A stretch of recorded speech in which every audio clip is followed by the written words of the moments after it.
for Coach Roberts. Yeah. Not deep philosophical, but overarching defensive principles that you come with, and just meshing with the way Ryan wants to do things. How that's gone so far. Yeah, we're going to be multiple. I mean, we're going to be odd, 4 down. We'll be multiple one just because you got to be able every year trying to figure out who our guys are and what roles and what they do best. So I think you have to be multiple to be adapt to your personnel on year-to-year basis, and then obviously what you're seeing nowadays in college football and the variety of things you're getting. So we'll be multiple. We'll be pressure-oriented. The number one thing, though, first thing is going to be the being technically sound and make sure we run to the football. And specifically, your relationship with Ryan. Apparently, he's tried to hire you before, and now coming together with him. Yeah. I think when he first got to Memphis, I was at Louisiana at the time, and we met up there, and he offered me a job. I wanted to take it, and it just didn't work out. I had a buyout, and they couldn't pay it. So cut to the BS, huh? Here we go. Yeah. Had a buyout, they couldn't pay it. Okay, no. So yeah. So just overarching offensive philosophy and how you want your quarterbacks to operate within that.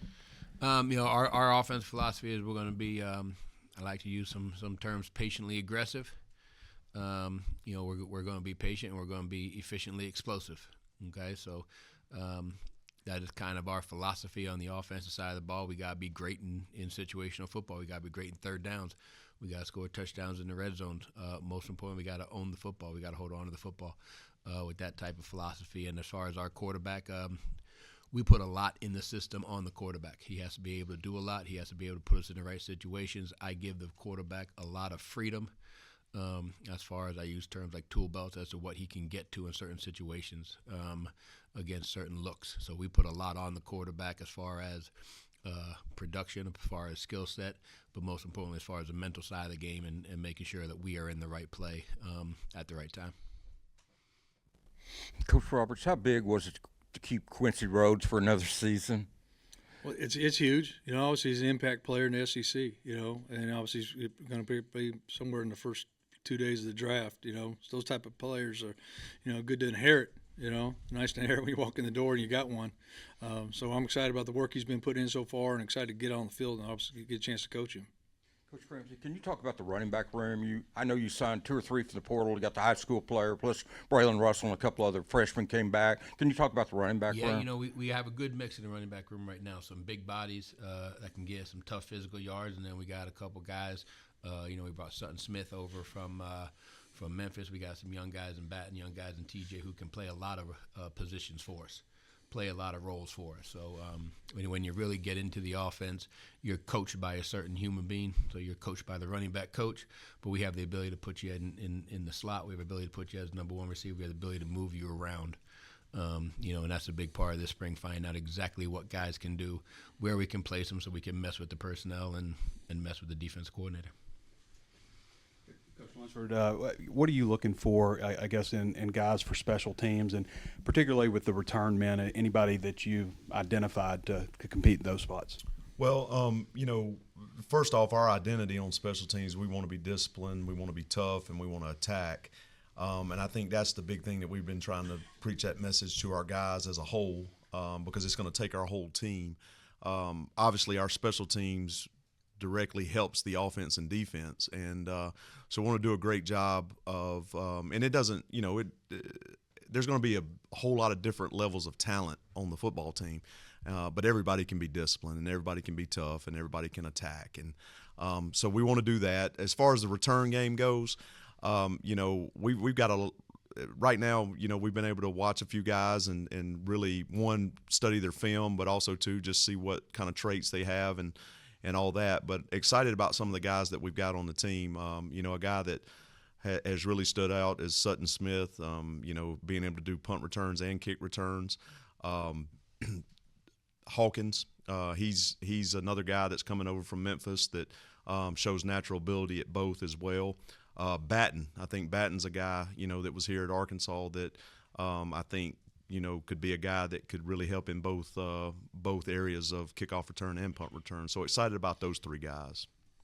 Coach Roberts, I don't want to attribute Delta State Mafia to E.K. Franks, but I think think he used to call it that.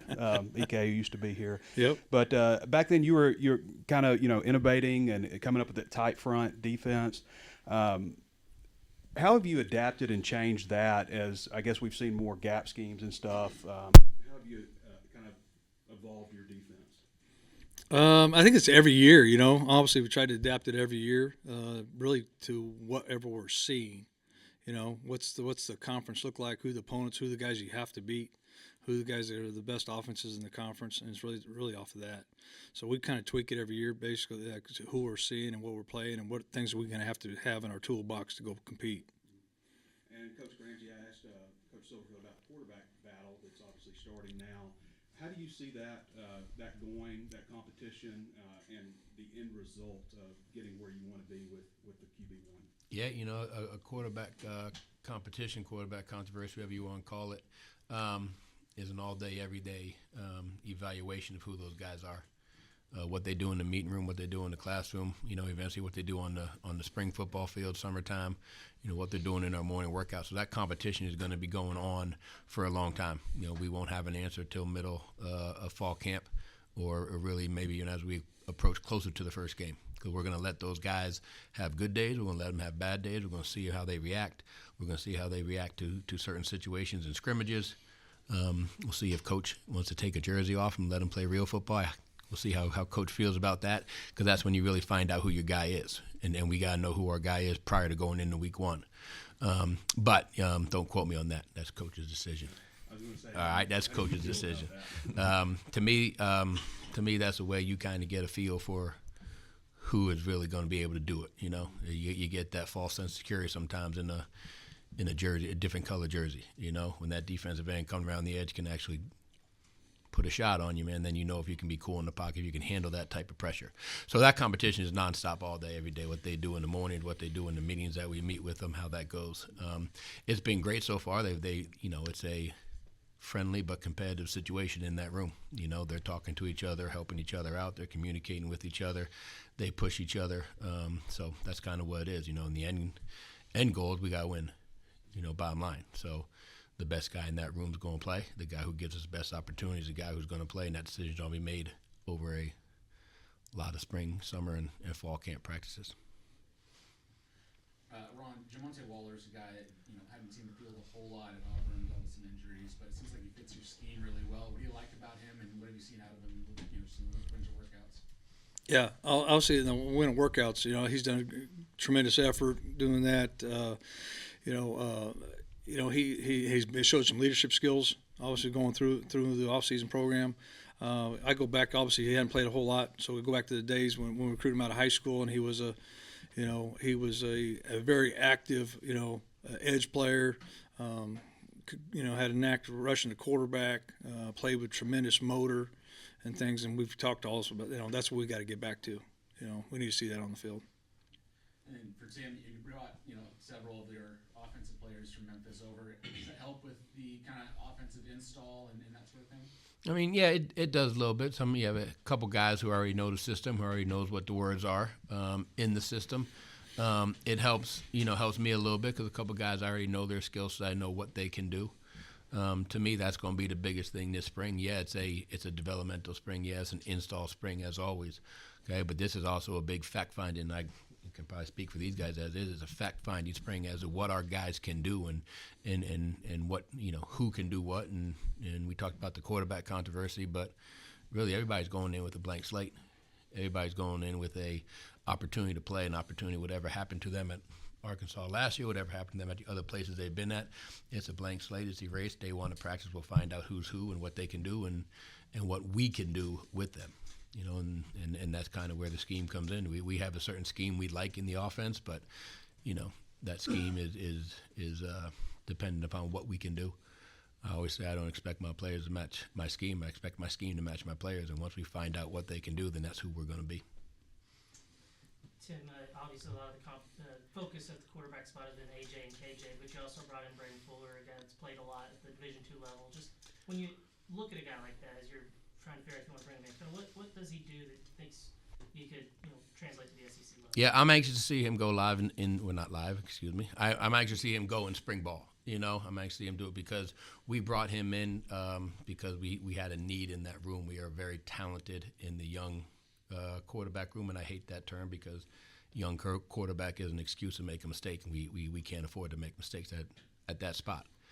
But the one thing, no matter how long I do it, I won't be able to coach is experience. And Braden has played a lot of football. I don't care if it's Division II, if it's Division FCS, or what it is. He's played a lot of football at the quarterback position, in college. And to me, that's something in that room we did not have. So that's what we were looking for. So he's going to come in. He's going to be able to join the battle and see what he can do early. He's been great in there with, working with the other guys too and talking to them and coaching them up and everything. Like I said, it's a really friendly competition that's going on right now. I know deep down inside what they're feeling, but I also know how they're handling each other and how they're communicating with each other. Coach Lunsford, how do you feel about the kicking game? You talked about the returners earlier, but just how do you, I know you brought in a couple of kickers. How do you feel about that group as a whole? I feel really good about the room. I think there's a lot of great competition going on there. We brought in Max Gilbert, who's kicked a lot in college, and he has a lot of talent. Really love the skill set he brings, but also love the mental focus that he brings as well. He's been very impressive in that.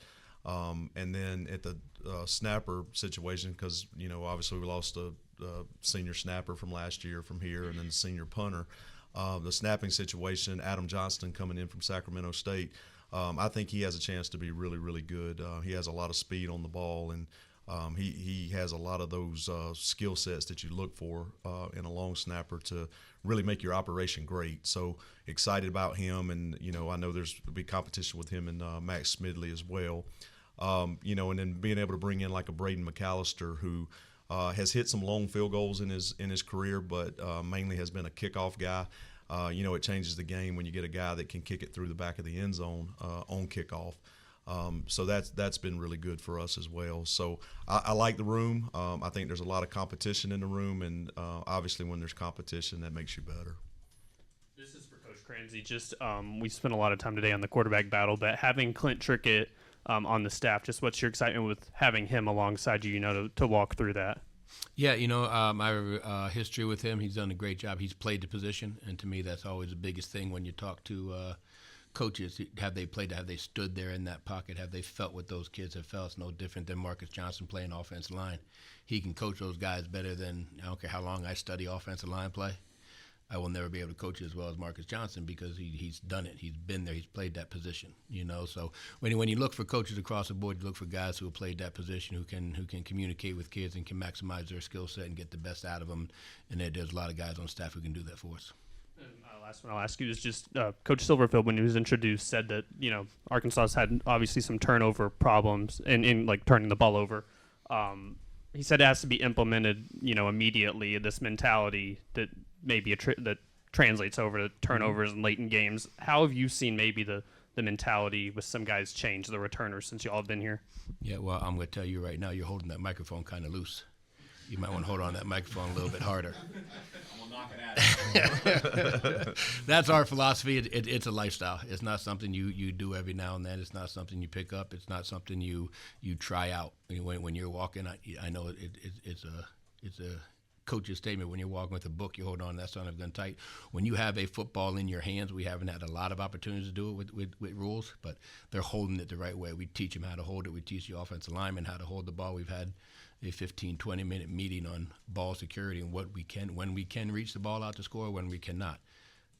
What is poor ball security? What is great ball security? Okay? We show stats at every single game you play. The team that has a higher turnover margin has a much better chance of winning. So we preach it, we live it. It's on the walls, OTB. We'll get the whole community starting to say OTB and TTB. And to me, that it's a lifestyle you do. It's something we talk about all the time, and that's how you become better at it.